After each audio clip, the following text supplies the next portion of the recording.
The debate on the amendment. Yeah, Madam Chair, this is Representative Donalds, Florida 19. The gentleman is recognized for 5 minutes. Thank you, Madam Chair. Look, I got to tell you, reading this package, I agree with the ranking member and what he's trying to do. This original package is obscene. I've never seen anything like this. And I'm not talking about it in terms of being, a member of the minority party or anything like that. I'm speaking as somebody who actually did lending with the SBA. I worked in a community bank. I did credit underwriting for many years. I ran a credit department. When you have to deal with SBA on the ground, it takes time. They are always late to the deal when it comes to getting these deals done. They're never early. They're never on time. They're late. And so giving them significantly more dollars is not going to speed up the process. It's only going to allow the bureaucracy that is SBA to become even more slow and more unresponsive.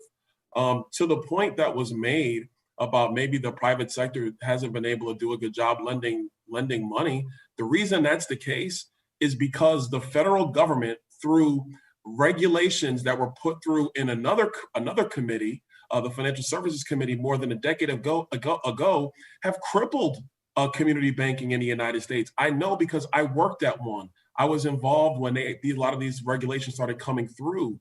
And so it's crippled community banking in our country, which actually crippled banking relationships for micro businesses and small business across our country. The federal government throwing more money into more pots is not going to solve the problem of having lenders on the ground who don't have the regulatory burden on their neck from a federal government that frankly doesn't even know what it's doing in the first place. That's our core problem. If we want to talk about getting access to capital for small businesses, minority businesses, veterans businesses, micro businesses, whatever classification you want to throw out there, then what is required is just taking a look at the regulatory framework of banking overall, not dropping billions of dollars into SBA. That's not going to solve the problem. It'll make it look good from DC.